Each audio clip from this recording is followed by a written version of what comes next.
Welcome to the Letcher County Extension Show. I'm your host, Shad Baker, and we are here on 2019, and this is October.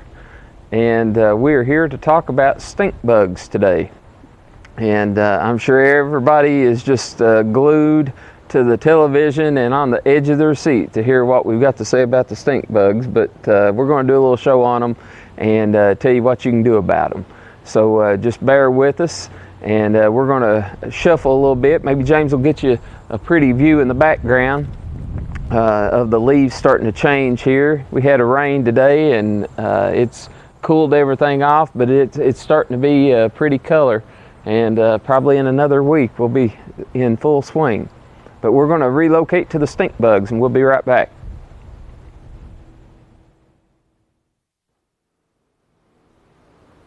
Welcome back to the Letcher County Extension Show, and we have relocated to a place that we are sure to find stink bugs. And I think James has zoomed in on them. You can watch them climbing up that piece of sheetrock.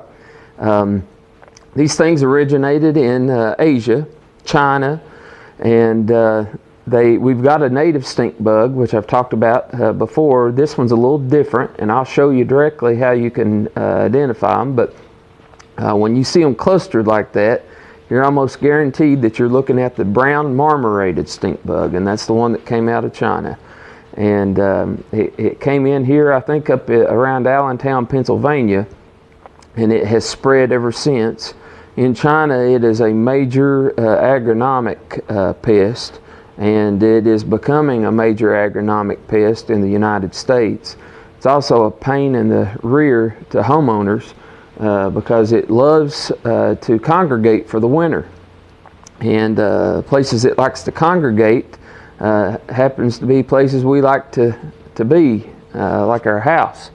But they like to get into tight-fitting places and cluster together. And you can see on that piece of sheetrock that that's just a small little group of them that's clustered together.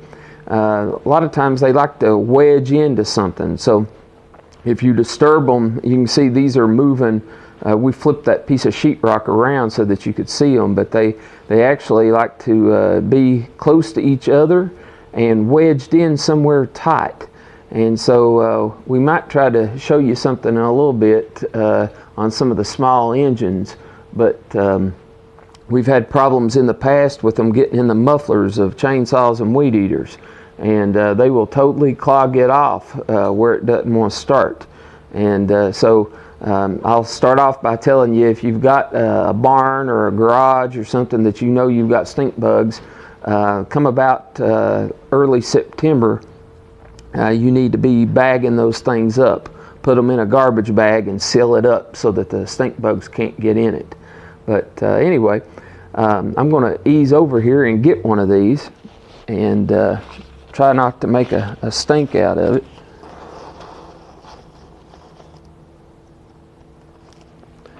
I don't know how good James's zoom is on his camera, but I'm going to try to show you how to identify these things. If you look right here on its antenna, there's a little white band. Is that showing up on the camera, James? Right there where it bends, there's a little white band, and that is the easiest way to tell that it's a brown marmorated. The other thing is right here on the edge of it, there's kind of a little black and white checkered pattern. Do you see that little checkered pattern on the side? It's shield shaped, and on the side of the shield, it'll be that black and white. Now we've got a native one that's kind of a tan and black, but this one is more of a white. And the other difference is on the underside. The underside of these is really light colored, and our native one is more of a brown. But this one's got that real light beigey tan, or whitish off-white color, and that's another way. I personally hate the taste of cilantro, and that is exactly what these things smell like. But I'm going to try to, yeah, there you go. I'm going to let you see just how bad they can be, and I've seen them way worse than this.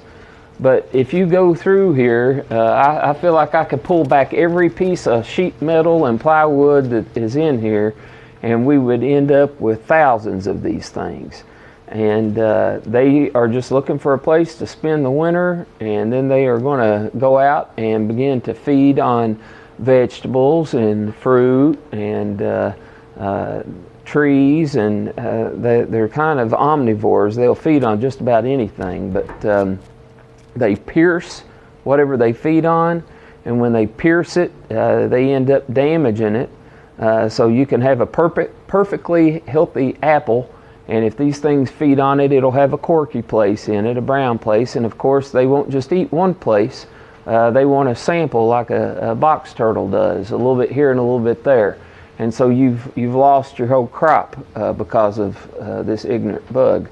But anyway, we're going to relocate here and go to another place that's more like what you would see at home. And we're going to talk a little bit about what you need to do to prevent these things invading your house. Stay with us.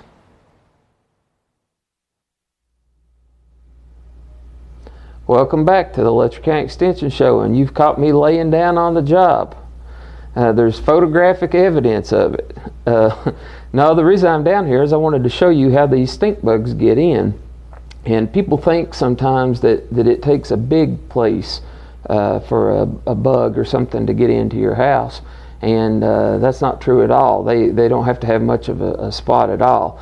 And the hole I'm going to show you is big enough that I believe, well, it might be a little too small for that, but definitely a stink bug could get in through this, and spiders, and most of the things that are fall invaders like the ladybugs and that kind of thing. But I'm going to have James zoom in on this spot right here.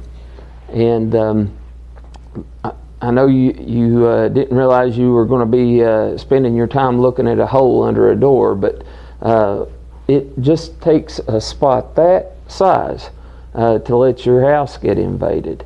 And if you look around, sometimes you can turn the lights off in your house, and if it's sunny outside you can see the daylight through, or do the opposite, go outside at night and have the lights on in your house and see, can you see daylight?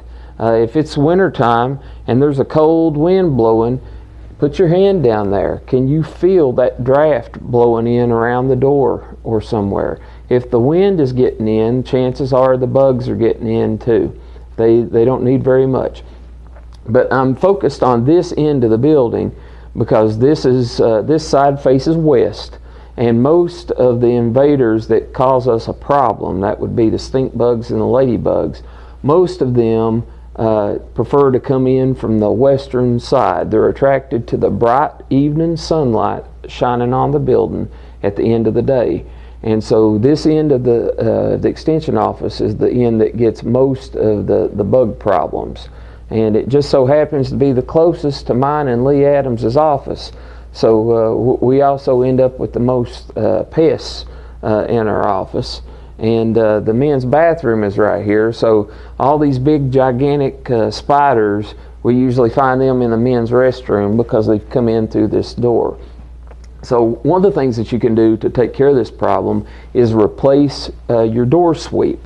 So the door sweep is this little piece that's right here at the bottom of the door. It's usually got bristles on it, or some kind of a little rubber flap of a thing, and that is to rub against the bottom and to seal it off when the door closes.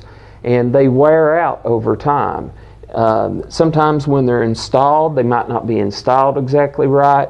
There might be a gap over to one end like there is on this one, or they just wear out. And as they wear out, that gap gets to open up, and that's when the bugs start finding their way in. So you would want to replace the door sweep. You might want to replace the threshold. I've seen thresholds on people's houses before. Sometimes they'll have that little rubber ridge down the middle, and that will be wore out just from feet walking across it, or running, running stuff across it, whatever. and you need to replace those things if you start to see that they're opening up and you're letting cold air and things in. And there's a benefit to doing this. You're saving yourself money on your heating and cooling, and you're not just keeping out the stink bugs, you're keeping out spiders, centipedes, all kinds of things that are likely to come into your house. So this is something I really wanted to show you. We'll take a break and I'll get up out of the floor and we'll be right back.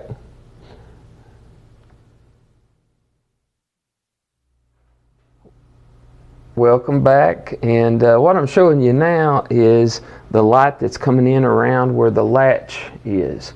And this is another common place for things to come in. When people put those little seals around their doors, the weather stripping or whatever you want to call it, a lot of times they don't put it around that because it gets in the way of the latch. And it depends on the design of the door. But on this particular door, I'm going to open it up and let you see that that's exactly what is the case here. There is no seal or gasket if you get down to where this latch is. It skips it and then continues on. So what happens is you can see daylight around that, and if you can see daylight around it, then the bugs can get in. And be very careful.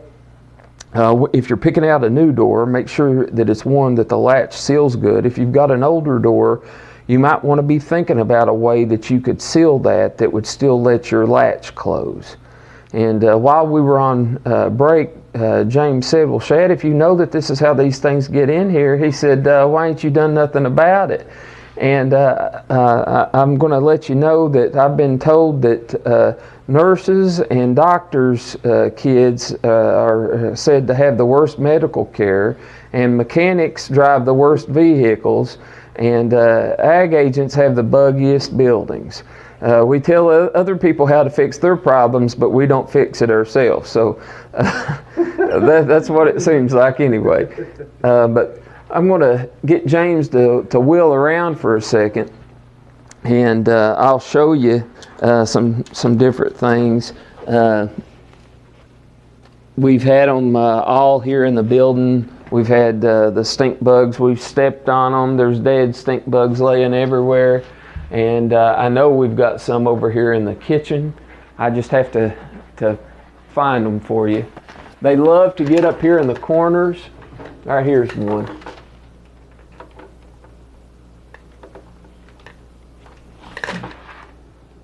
Well, he dropped. I don't know where he went to. I'll smell him in a minute. Can you see this one?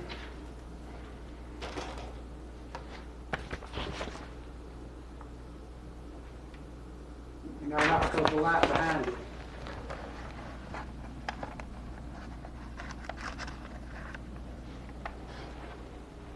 All right. So you all have already seen these, but I wanted to show you something in particular here. This is our break room where we eat lunch, and this is the calmest this has been. These things have been in here by the dozens. One day I had an empty water bottle, and I dumped or gathered up about 20 of them in that water bottle and took them out of here. And the reason they cluster in this room partly is because it's right next to that door, but they're also attracted to it because of the light. And the light can give you an idea of how to get rid of them. They're attracted to that light, and if you think about it, if you put a light in something that is in an otherwise dark room, that's where they're going to try to go to. So we're going to take a break. I think James needs to get to where the light ain't behind me. And we'll talk a little bit more about this. Stay with us. Action. All right, welcome back to the Letcher County Extension Show. We got a little pet stink bug here, and he's trying his best to get away. We're going to let him climb up my shirt for a minute. Did he fly away? Oh, there he is. Okay. So anyway, we were just talking about how they are attracted to light. And so one of the things you can do, I've seen this on YouTube videos, and it does work. You can put a little LED light down in the bottom of an otherwise blackened bottle. So you can take a pop bottle, cut the top off of it, and turn the top inside out, so it's like a funnel pointing down into the bottom. And it will, if you put that light down the bottom and then put electric tape around it, it hides the light from the bottom so they can't get to it. And the one that I saw, they had used masking tape that went up and into the top of that funnel. So the bug would go up the bottle, go down into the funnel, and fall down in there, and then it couldn't get back out. And I think they had ordered the little LED light from Lowe's or somewhere. They'd been able to get it, or online, something like that. But it was just a little bright LED light that ran off of like 3 AAAs or something. So that will work. Exclusion is the most important thing. After they're in your house, you've got 2 choices. You can either trap them with something like what I just described. You can vacuum them, and if you vacuum them, they're going to smell your house up. That's a foregone conclusion. When they start feeling attacked, stressed, whatever, they emit that scent, and that's an alert thing, I guess, to let things know that don't eat me, I taste bad. And anyway, so when they start stinking like that, your vacuum's going to throw that all over the house. And so if there's a way to do it, that you take that vacuum outside as quick as possible, or I've tried other things to try to keep the smell down. We vacuumed up baking soda before, thinking that maybe that baking soda would help hold the smell in.